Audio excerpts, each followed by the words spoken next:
कुर्बानी का गोश्त कितने दिन तक फ्रीज में रख कर खाना सेहत के लिए खतरा नहीं। सोशल मीडिया पर इन दिनों निगाह डालें तो ईद के हवाले से मौजूद बेशतर ट्रेंड्स हैं, जिनमें लोग गोश्त से बने मुरग़्ग़न और लजीज सालन, बारबेक्यू, कबाब, बिरयानी से सजी दावतों के दस्तरखान की तस्वीर शेयर कर रहे हैं। ऐसे में एक और अहम मसला भी है जो लोगों को दरपेश है कि कुर्बानी का बहुत सा गोश्त जमा है और अब उसे ज़्यादा दिन तक कैसे महफूज किया जाए। इसलिए सोशल मीडिया पर कुर्बानी के जानवर के गोश्त को मुख्तलिफ तरीके से महफूज करने के तजुर्बात को भी शेयर किया जा रहा है। ताहम इन सब के बीच एक सवाल जो बार बार दोहराया जा रहा है वो ये है कि आखिर कितना गोश्त खाएं कि ये सेहत के लिए मुफीद रहे, और क्या बहुत दिनों तक फ्रीज किया हुआ गोश्त सेहत के लिए इतना ही फ़ायदेमंद हो सकता है जितना कि ताज़ा गोश्त। माहिरीन के मुताबिक गोश्त आयरन और विटामिन B12 समेत अहम मिनरल्स की खसूसियात रखता है और इंसानी सेहत के लिए अहम है, लेकिन इन सब के दरमियान तवाज़ुन बरकरार रखना शदीद ज़रूरी है। ईद के दिनों में गोश्त की ज़्यादा मिकदार खाना किसके लिए मुफीद है और सेहत के मसाइल से दो चार अफराद इस ईद पर कुन चीज़ों के साथ मिलाकर गोश्त खाएं, और सबसे अहम ये कि फ्रीज किए गोश्त की ग़िज़ाइयत को बरकरार रखने के सादा उसूल क्या हैं। एक वक्त में ज़्यादा गोश्त खाने से आम और सेहतमंद शख्स को भी हाजमे का मसला हो सकता है, और इसके अलावा अगर कोई दिल का मरीज़ हो, यूरिक एसिड का मसला जिनको हो, उनको भी एक वक्त में ज़्यादा मिकदार में गोश्त खाने से सेहत के मसाइल हो सकते हैं। अगर आपको सेहत के दीगर मसाइल का सामना नहीं तो अमेरिकन हेल्थ गाइडलाइन के मुताबिक अगर आप एक दिन में रेड मीट 8 औंस तकरीबन 1 पाव के करीब खा सकते हैं। ताहम ईद के तनाजुर में देखें तो हम एक ही दिन में इससे कहीं ज़्यादा मिकदार में गोश्त खा लेते हैं। दही और सलाद का इस्तेमाल। इसके लिए बेहतरीन तरीका ये कर सकते हैं कि अपनी हाइड्रेशन को अच्छा करें। ज़्यादा से ज़्यादा पानी और जब भी गोश्त खाएं तो इसके साथ दही और सलाद को लाजमी लें, क्योंकि दही और सलाद हमारे खाने में प्री और प्रोबायोटिक निज़ाम हज़म के लिए फ़ायदेमंद बैक्टीरिया हैं जो हमारे हाजमे के निज़ाम को बेहतर रखने में मदद देते हैं। आमतौर पर ईद के दिनों में सुबह सुबह कलेजी खाने की रवायत हैं, तो क्योंकि कलेजी में आयरन और विटामिन ए बहुत ज़्यादा पाया जाता है तो बेहतर है कि कलेजी से पहले एक प्याला दही खाएं। माहिर ग़ज़ाइत कहते हैं कि गोश्त आसानी से हज़म नहीं होता और उसके लिए निज़ाम हज़म को बहुत मेहनत करना होती है, तो बेहतर है कि पानी वक्फे वक्फे से ज़्यादा और जिस्म में इलेक्ट्रोलाइट्स यानी नमकियात को बरकरार रखने के लिए ORS का इस्तेमाल भी किया जा सकता है। चाय, काफ़ी और कोल्ड ड्रिंक्स से इज्तिनाब करें।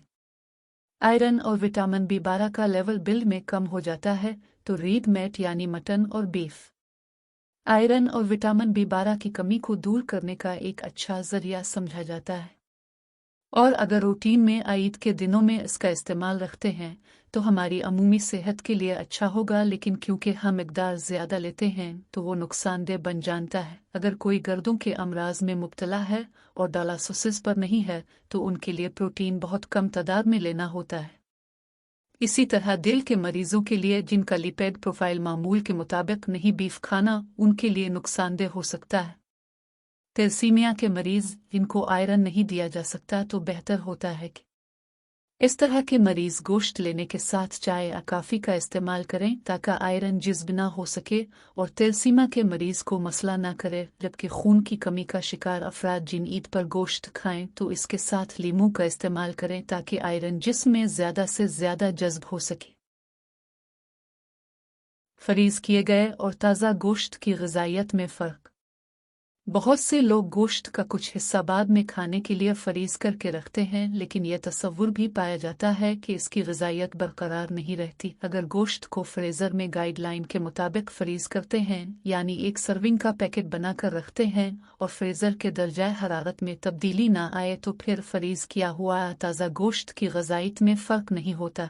उनके मुताबिक गोश्त के बड़े टुकड़ों के पैकेट्स बनाकर फ्रीज करें तो दर्जा हरारत यकसा गोश्त के बड़े टुकड़े पर असर नहीं डालता, यानी कोई पेस फ्रीज हो जाता है और कोई वक्त ज़्यादा लेता है।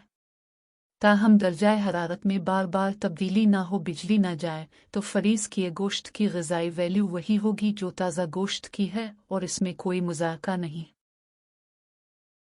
क्या खाना हमेशा के लिए फ्रीज़र में महफूज रहता है? मौजूद तहकीक के मुताबिक खाना मुंजमद करने से बैक्टीरिया की अफजाइश रुक जाती है, ताहम अगर महफूज करने से पहले इसकी दुरुस्त लेबलिंग कर दी जाए तो खाने को ज़ाय होने से रोका जा सकता है। इस तहकीक के मुताबिक खाने को ख़राब किए बगैर गैर मुअय्यना मुद्दत तक मुंजमद किया जा सकता है। ताहम फ्रीज़र में हुआ के सामने आने वाले खाने फ्रीज़र बंद से मुतासिर हो सकते हैं और उनके अंदर मौजूद चिकनाई ख़राब हो सकती है। तहकीक के मुताबिक वक्त गुजरने के साथ तमाम खानों का मेयार, जायका और साख्त मुंजमद होने से मुतासिर होगी। याद रखें, जितनी तेज़ी से खाना मुंजमद होता है, इसके ख़राब होने का इम्कान इतना ही कम होता है। थोड़ा और कम मिकदार में गोश्त को मुंजमद करना इससे बेहतर है कि अपने फ्रीज़र में एक ही वक्त में ज़्यादा तादाद में गैर मुंजमद खाने की बड़ी मिकदार शामिल कर। गाइडलाइन के मुताबिक फ्रीज़र में रखी गई सूसीजुज़ 2 माह कीमा या छोटे टुकड़ों में कटा सुर्ख गोश्त 4 माह अपना जायका और ग़िज़ाइयत मुकम्मल बरकरार रख सकता है।